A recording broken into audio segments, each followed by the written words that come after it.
Bueno, buenas tardes. Vamos a comenzar con la mesa de estrategias terapéuticas curativas del hepatocarcinoma. ¿Cuál es la realidad en nuestro medio? Vamos a presentar a los integrantes de la mesa. El profesor Nelson Di Trapani, radiólogo intervencionista. La doctora Solange Gerona, que ya ha sido presentada recientemente, el doctor José María Menéndez, hepatólogo del Hospital Central de las Fuerzas Armadas, y acá a mi derecha el doctor Patricio Banerio, que pertenece al equipo de cirugía hepatobiliar del Hospital Central de las Fuerzas Armadas, y a quien vamos a agradecer porque realmente tomó la posta, ya que Gonzalo San Martín tuvo un problema personal y no pudo venir. Bueno, entonces vamos a comenzar presentando un caso clínico a partir del cual se van a desarrollar las conferencias. Muy bien. Venís tú.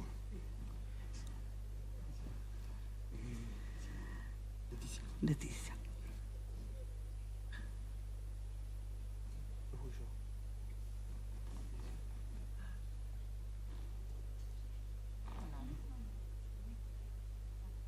No hay que controlar el todo.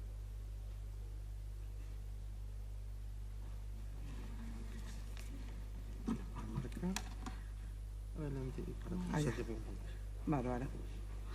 Bueno, se trata de una mujer de 71 años que es enfermera jubilada, autoválida y sin deterioro cognitivo, con buen soporte social, que tiene como antecedente ser una hipertensa severa, una diabética tipo 2, insulino requiriente, portadora de enfermedad renal crónica moderada, con sobrepeso, que no consume alcohol y que recibió una transfusión de hemoderivados antes de 1990. Tomamos contacto con la paciente en el año 2013 cuando se le diagnostica una infección crónica a virus C, genotipo 1B, carga viral de 22.944 copias mililitro con un logaritmo de 4,36. Se le realiza en los estudios una ecografía abdominal que no presentaba lesiones focales. Se estudia elementos de hipertensión portal, una gastroscopía que no tenía varices y se le realiza un fibroscan que informa una F4. En la clasificación de Child es una A5. Luego perdemos contacto con esta paciente, perdemos seguimiento hasta el año 2017, en la cual vuelve a la consulta con una situación clínica general que estaba sintomática en ese momento y cuando vuelve también, con un patograma sin alteraciones, una bilirrubina normal, enzimas normales, una buena función hepática, un TP y una albúmina en rango, un alfa-fetoproteína normal y una carga viral más alta de un logaritmo de 5,6. Mantiene más o menos la función renal que tenía, con un clearance de CREA de 28 y una hemoglobina glicosilada de 8,2. La ecografía de abdomen muestra un hígado de contornos lobulados, de ecogenicidad heterogénea a expensas de micronódulos, con aspecto de hepatopatía crónica. No hay evidencia de lesiones focales, no hay trombosis de ejes vasculares y tampoco ascitis. En enero del 2018 se comienzan los trámites ante el Fondo Nacional de Recursos para el tratamiento de su virus C. En marzo, la paciente está cursando una infección de tracto urinario, se empiezan a hacer exámenes y se le realiza una ecografía que plantea dudas sobre la posibilidad de existir una lesión suprarrenal derecha, por lo cual se solicita una tomografía de abdomen sin protocolo trifásico, que no evidencia la lesión suprarrenal que se estaba buscando, pero que describe una lesión hepática de 2 centímetros en segmento 2 que sugiere reevaluar por resonancia. Se pide la resonancia y se observa que es una lesión que capta en fase arterial, está señalada y que tiene washout en fase portal. La resonancia con gadolinium informa un hígado de contornos lobulados con hipertrofia del lóbulo izquierdo y caudado. A nivel del segmento 2, una imagen de bordes mal definidos, única de 23 milímetros con realce en fase arterial y lavado en fase portal y tardía. Una vena porta permeable de 11, vaso y páncreas normales y no se observan otras lesiones ni adenomegalias abdominales. Entonces, con planteo de hepatocarcinoma, porque en una paciente con cirrótica, con una lesión única, se plantea clínica un diagnóstico presuntivo de hepatocarcinoma y se comienza la estadificación. Se solicita un TAC de tórax que no presenta lesiones, un centellograma óseo sin áreas de captación patológica, la alfa-fetoproteínas mantenía dentro del rango normal y se mantenía en un estadio Child A, con un performance status de 0, o sea que es una paciente autoválida. Entonces, en suma, es una mujer de 71 años con una cirrosis compensada por virus C, genotipo 1B, sin hipertensión portal, Child A, autoválida, y correspondería dentro de del algoritmo de la Barcelona Clinic Liver Cancer a un estadio A. ¿Por qué? Porque se trata, o sea, un estadio temprano, se trata de una lesión única, menor de 3 centímetros, con una función hepática conservada y con un performance status de 0. Entonces, frente a esta lesión, que es una lesión solitaria, tenemos que ver qué opciones terapéuticas tenemos. ¿Es la candidata para la opción quirúrgica? ¿Es candidata al trasplante? Es una paciente que, si bien tiene esta lesión que la clasifica dentro de este estadio, tiene una carga de comorbilidad importante, tiene 71 años y aparte una carga es una hipertensa severa, es diabética, insulino requiriente y tiene una enfermedad renal crónica moderada. Entonces le vamos a pedir al doctor Banerio que nos hable de las posibilidades quirúrgicas para el tratamiento curativo de esta paciente. Bueno, buenas tardes. Vamos a hablar un poco de la perspectiva quirúrgica en cuanto a la resección y al tratamiento locorregional de lo que es el hepatocarcinoma. No me voy a detener específicamente en lo que es el trasplante hepático, ahora vamos a hablar de algún detalle de eso, pero me voy a detener sobre todo en lo que es la resección hepática y lo que es la ablación por radiofrecuencia, que es dos de los tratamientos que vamos a ver ahora. En cuanto al hepatocarcinoma, alguna generalidad, como ustedes ya saben, es un tumor que ha crecido en la incidencia en los últimos años, sabiendo que el pronóstico para el 2030 es que llegue a ser la tercera causa de muerte por cáncer. Entonces es una enfermedad que va a depender obviamente de una carga, de un problema hepático y que eventualmente va a ir dependiendo de otras etiologías que cada vez en aumento, como por ejemplo el NASH. El 90% de los hepatocarcinomas van a darse en hígado cirrótico, como ya saben, y bueno, el tratamiento va a tener implicancias terapéuticas en cuanto a la mala reserva funcional que va a limitar las opciones del tratamiento, tanto local como el trasplante, como otras opciones. Y bueno, obviamente que va a tener implicancias pronósticas, ya que va a tener una peor sobrevida que en pacientes con un hepatocarcinoma en hígado sano. Entonces nos vamos a tener en lo que es el hepatocarcinoma en pacientes cirróticos, como en la paciente que vamos a analizar. Primero que nada decir y destacar esto, que el tratamiento del hepatocarcinoma tiene que ser un trabajo en equipo, tiene que ser sometido a instancias multidisciplinarias de discusión. Eso es lo que mejora y lo que más mejora quizás lo que es el pronóstico y la sobrevida del paciente, siempre tratando de adaptarlo a lo que son los ateneos interdisciplinarios, como vemos aquí. Usamos la clasificación de BCLC y bueno, esta paciente obviamente que, como ya dijeron, es un estadio A, que no es en principio candidata al trasplante hepático por sus comorbilidades, no por su edad, sino por sus comorbilidades, si bien tenemos en cuenta lo que es la edad, y sería ideal en esta paciente someterla a un tratamiento ablativo, por ejemplo con radiofrecuencia, que es lo que hacemos en nuestro centro, a un tumor que tiene 23 milímetros y está centrohepático, y que obviamente la resección no sería lo más ideal por tener un ambiente de hipertensión portal. Estas son algunas de las opciones, o son las opciones con tensión curativo que bueno, tiene el hepatocarcinoma, como ustedes ya saben, el trasplante hepático, la resección hepática y la ablación, que tiene muchas opciones que vamos a ver más adelante.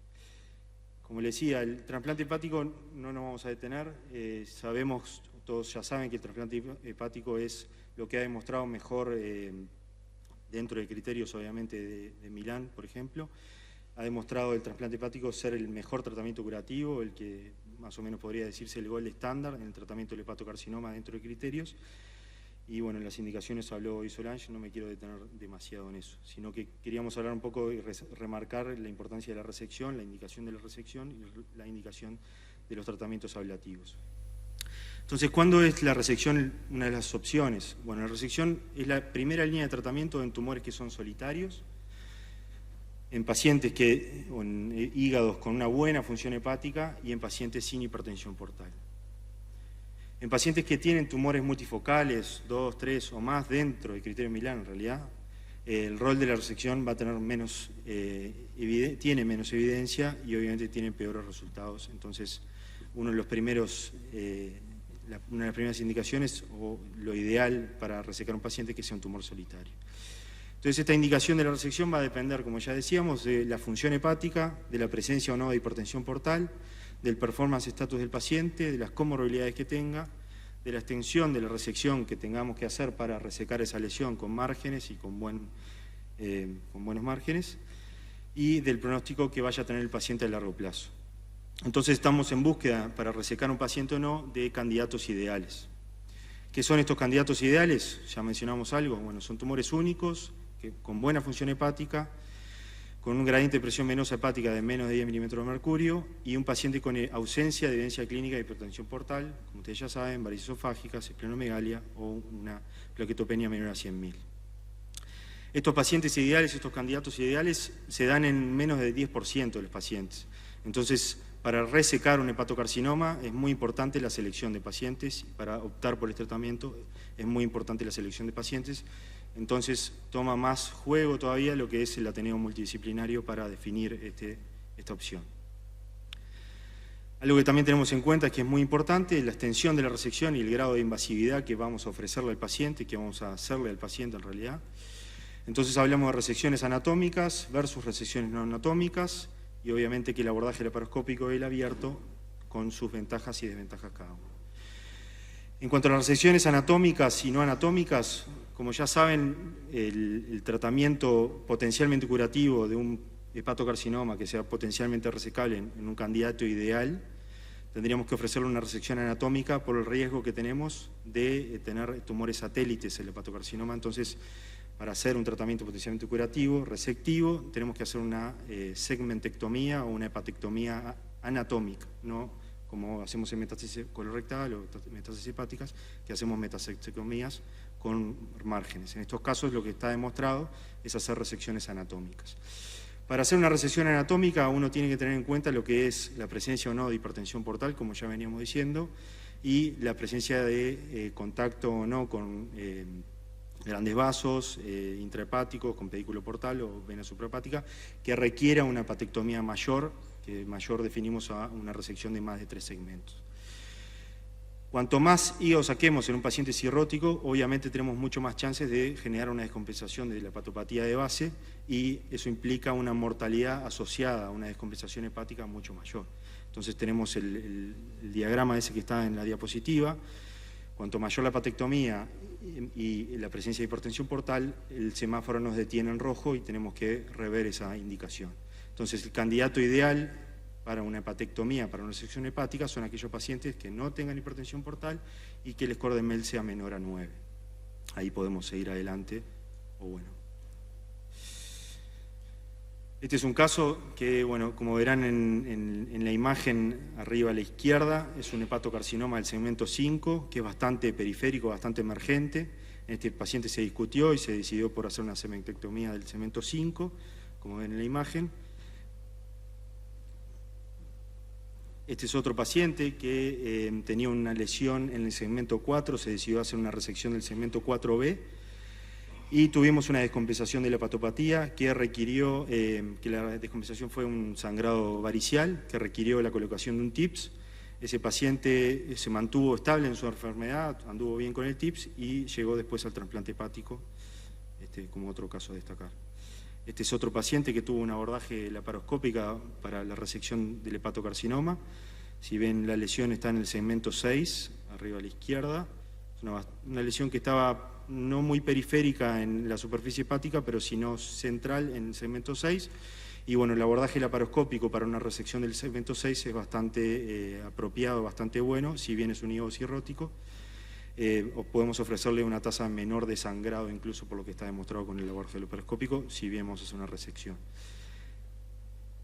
La ventaja del abordaje laparoscópico en estos casos es que uno, cuando hace una laparotomía en un paciente con hipertensión, con algún grado de hipertensión portal, puede generar un daño en lo que es la colateralidad y desestabilizar la enfermedad hepática de base y generar mayor descompensación.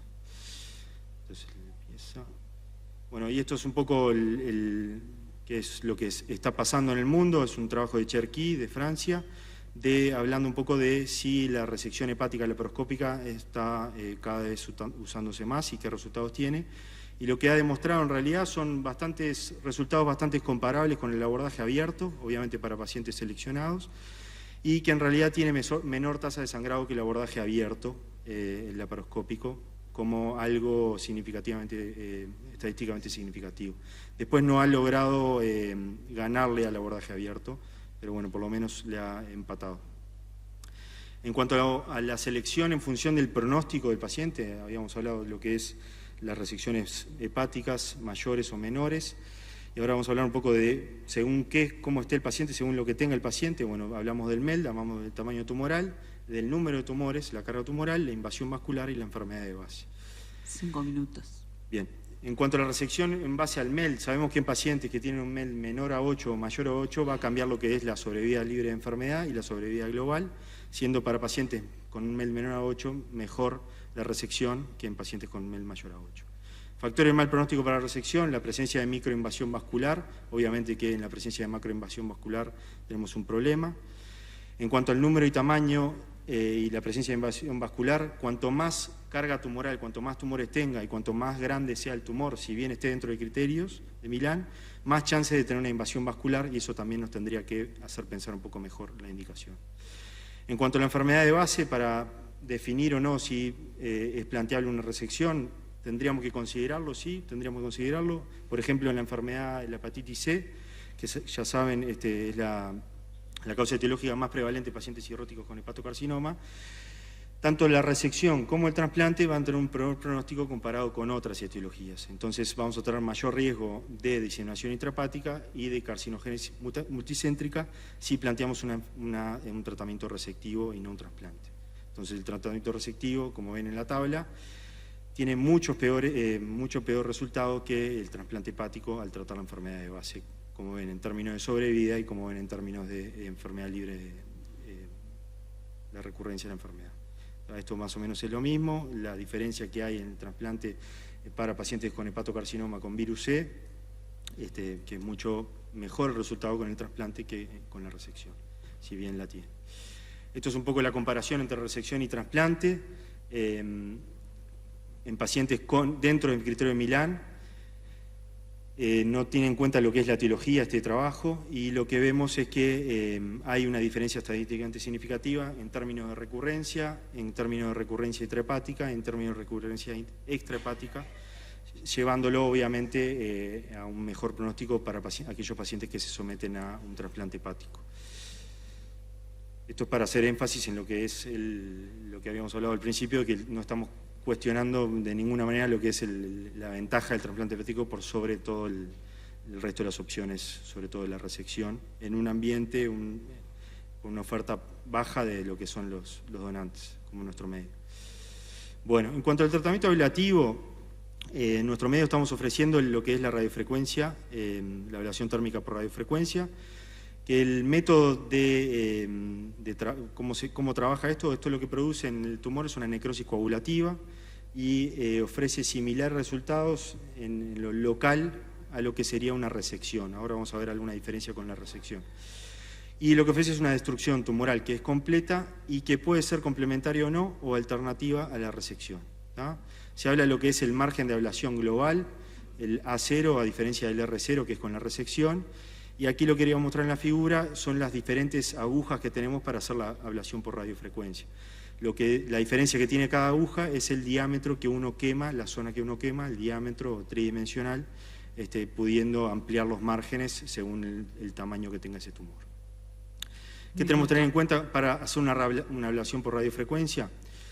El tamaño, el número de lesiones, la topografía de las lesiones, la relación con los vasos, ¿tá? La relación con, por ejemplo, los canales biliares también, la función hepática, el abordaje que tengamos que ofrecer y las complicaciones que pueda llevar la relación o la topografía del tumor. Tenemos varias opciones en cuanto al abordaje, el percutáneo, el translaparoscópico y el abierto.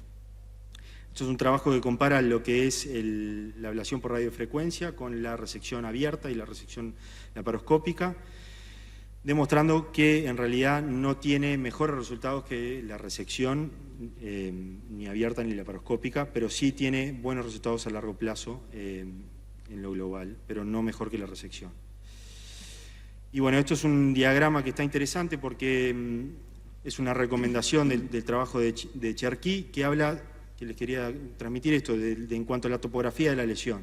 Es muy importante tener en cuenta que la ablación por radiofrecuencia no está contraindicada, pero tenemos que tener algunos reparos si es una lesión que es subcapsular, si es una lesión que está en contacto con vasos mayores a 3 milímetros o si está en contacto con algún conducto biliar.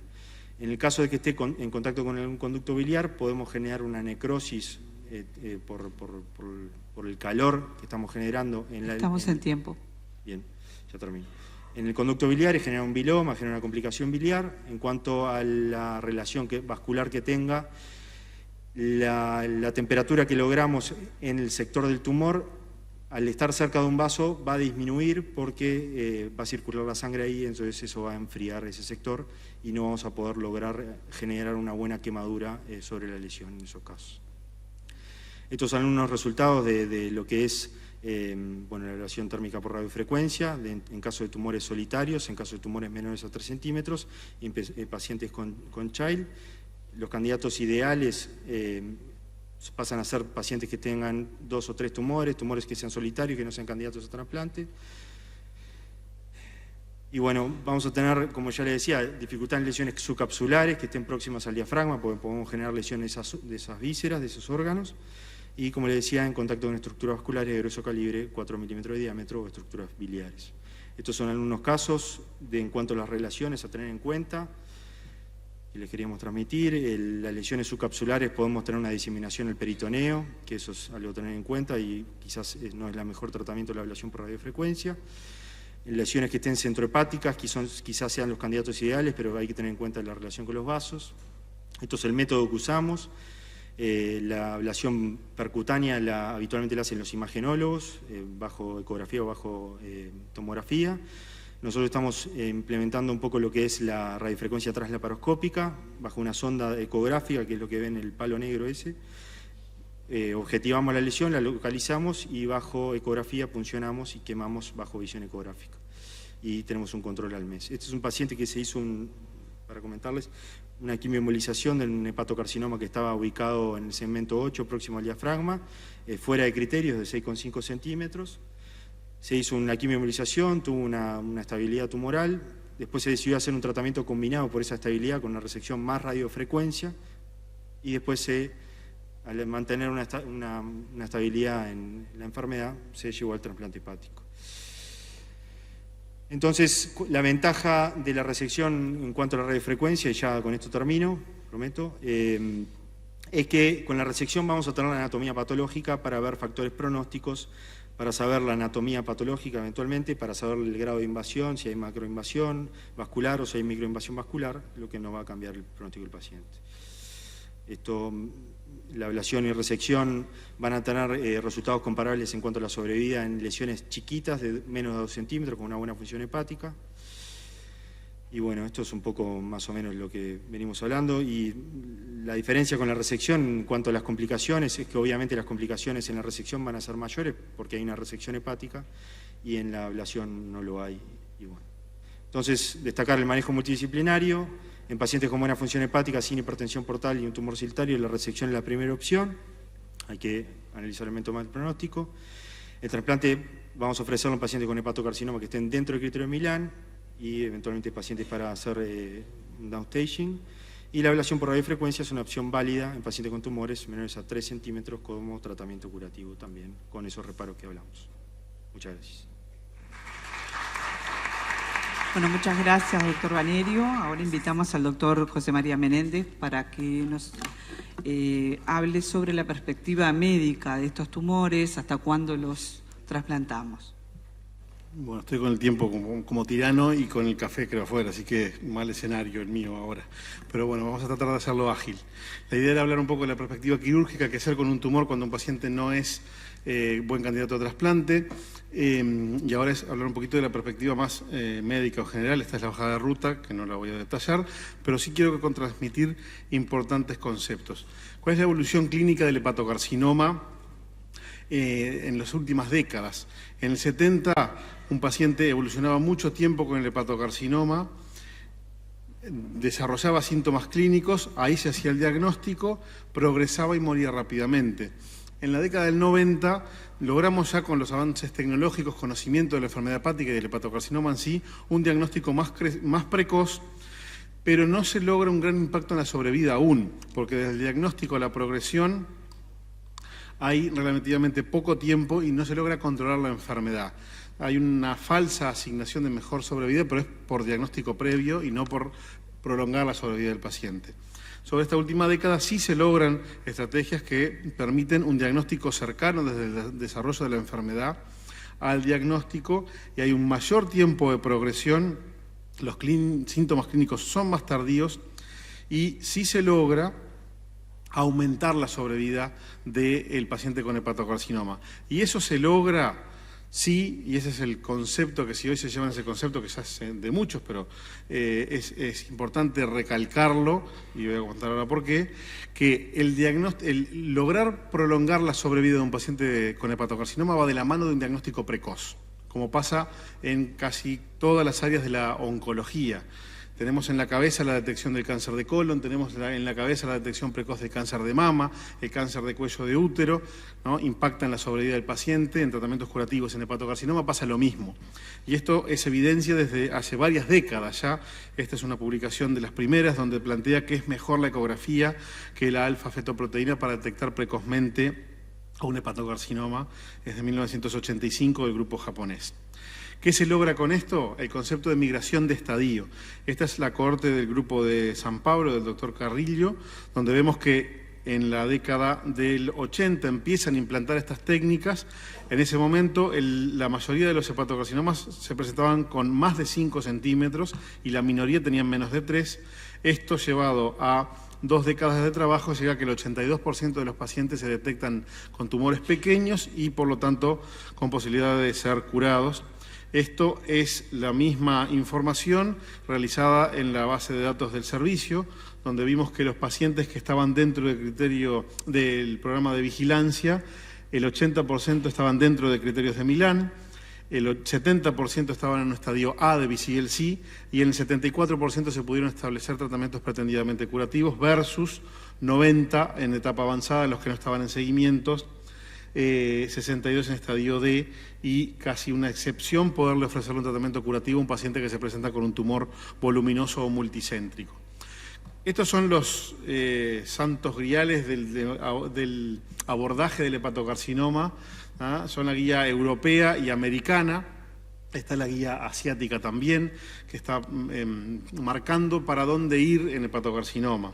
Para nosotros en nuestro medio es importante hacer alfa-fetoproteína porque permite detectar algún caso que la ecografía, las guías recomiendan en manos expertas, no todas las manos son expertas, en ecografía de hígado cirrótico, entonces a veces se logra, y la guía latinoamericana plantea eso también, hacer ecografía y alfa-fetoproteína. Y también los pacientes con elevado riesgo, que son los pacientes cirróticos, todos los pacientes cirróticos, son los pacientes con un antígeno de superficie positivo, son pacientes, hoy en día se está avanzando a fibrosis F3, en virus C, en NASH está en discusión, y pacientes con cargados antecedentes familiares de cáncer de hígado deben ser escriniados con esta técnica.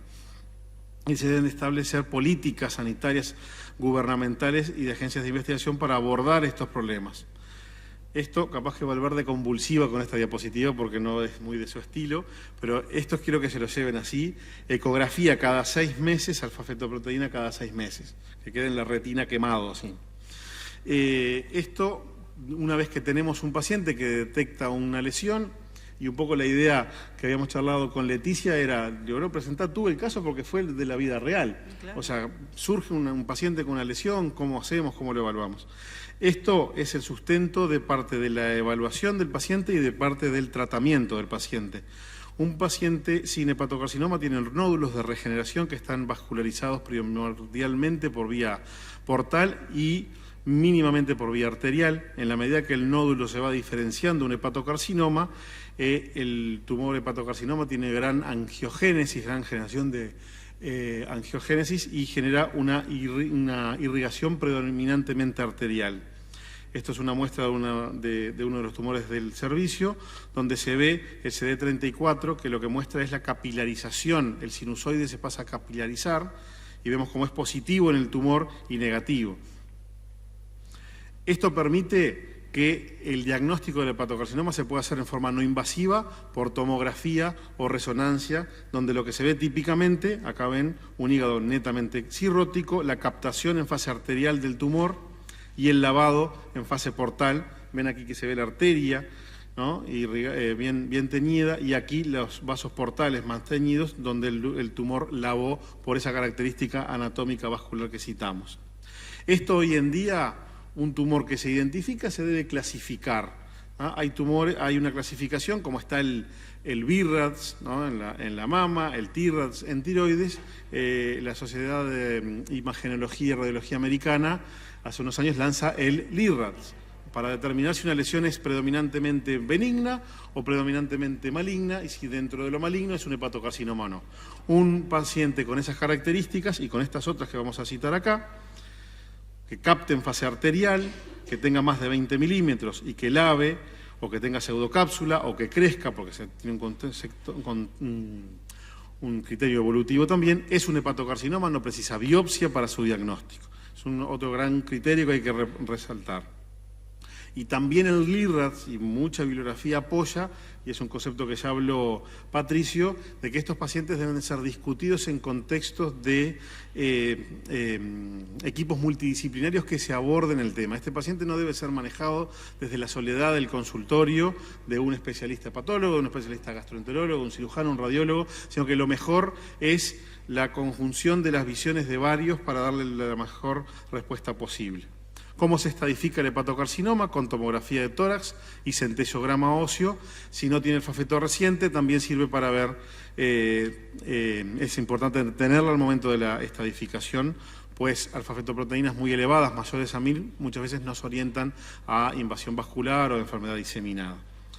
Entonces un poco ya hablamos, o habló el doctor Banerio, de qué estrategias pretendidamente curativas hay en lesiones únicas o escasas y en pacientes que no es lo mejor trasplantarlos.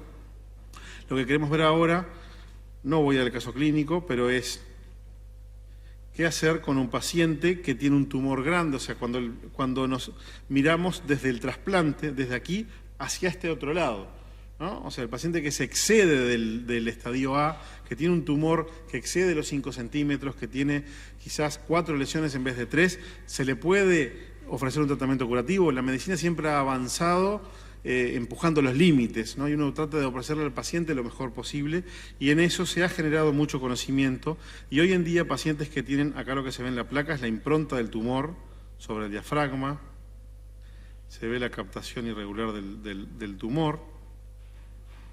Entonces, tenemos un paciente que está fuera de criterios de Milán, está fuera de criterios de UCSF, que son los siguientes, y dentro de Up-to-7, que son, ahora los voy a mostrar un poquito, a los criterios que se manejan buscando ir más allá. Esto es el concepto del metro ticket, ¿no? El concepto, acá no tenemos mucho tren de pasajeros, pero a cuán más larga es la distancia a recorrer, más caro es el pasaje a pagar. Aquí el pasaje a pagar es la sobrevida post-trasplante y en trasplante se estima que una sobrevida menor a 50% a 5 años no es aceptable. El criterio de UCSF va hasta 1,5 centímetros más en la lesión única con una suma con determinados criterios, pero que lo que va es un poquito más al límite y en esos casos se tienen buenos resultados. Acá lo que hacemos es tratar de achicar. El concepto que quiero transmitir ahora es el de downstaging, bajar el tumor del grado al que está adentro de criterios de Milán, si está la enfermedad estable, el paciente puede tener buenos resultados con trasplante. Acá estoy pisando territorio del doctor Di Trapani, es la quimioembolización transarterial.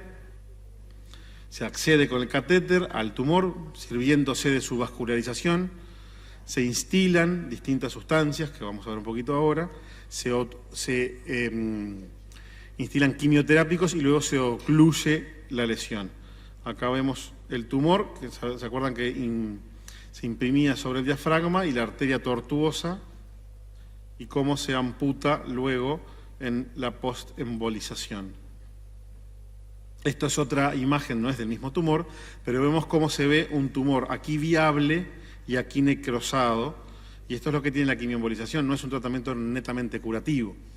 Lo que logra es quemar parte del tumor, pero siempre otra parte vuelve a crecer. Por eso gana tiempo, permite controlar la enfermedad y gana tiempo para el trasplante.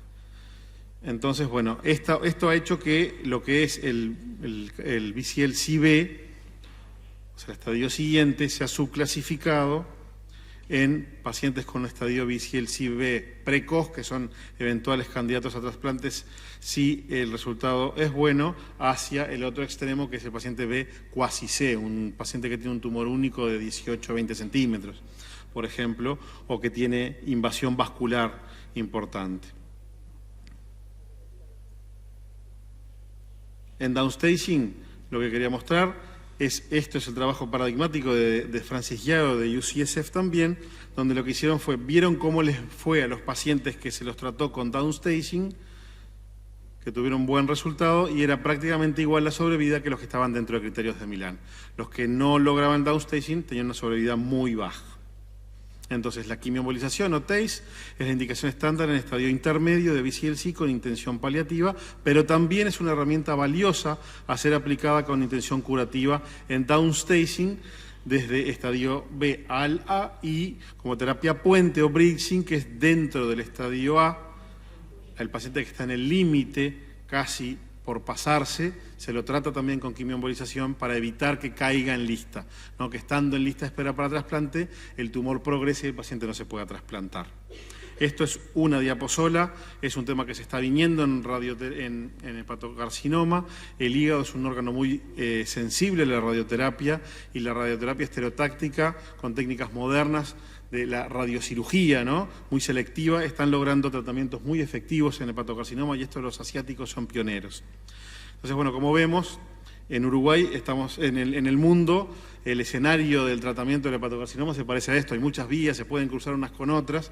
Hoy acá en Uruguay es más parecido a esto, lo que está firme y avalado por el fondo y cubierto en tratamientos curativos es el trasplante, y faltan esas otras vías, y un poco en eso estamos tratando de avanzar desde el servicio, generando nexos con otros servicios, también tratando de hablar con el Ministerio para que la resección, que la ablación por radiofrecuencia y que la quimioembolización y el downstaging sea algo accesible para otros pacientes. Para finalizar, la incidencia de hepatocarcinoma se encuentra en aumento en nuestro país y en el mundo. La clave en la migración de estadio es la detección precoz, eco y alfafeto cada 6 meses, diagnóstico con tomografía trifásica o resonancia, discusión en el seno de equipos multidisciplinarios, impacta en la sobrevida de pacientes, y estamos avanzando a tratar de mejorar la cobertura sanitaria de pacientes con hepatocarcinoma en el Uruguay. Y ahora el café, que todavía debe quedar, y que aparte lo dejo acá porque hay evidencia que apoya que es hepatoprotector y que disminuye el riesgo de hepatocarcinoma, así que saludable. Gracias. Muchas gracias, Josema. A mí me gustaría que el doctor Di Trapani nos dijera algún comentario acerca de la aproximación terapéutica de la quimioembolización.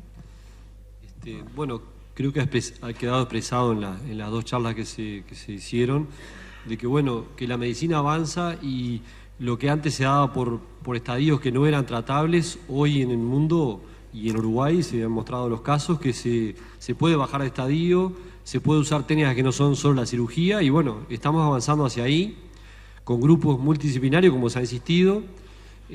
Nosotros tenemos experiencia en la terapia guiada por imágenes, pero bueno, también la aproximación laparoscópica o quirúrgica abierta tiene sus indicaciones también estos procedimientos, como la ablación, y creo que hay que seguir avanzando en ese tema, ¿no?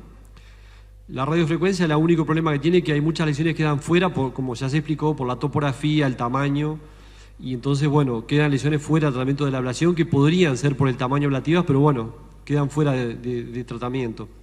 Pero creo que se ha avanzado mucho en Uruguay y que podemos hacer técnica, aunque tenemos pocos números, que tienen resultados similares al resto de los países, ¿no? Que tienen más experiencia que nosotros.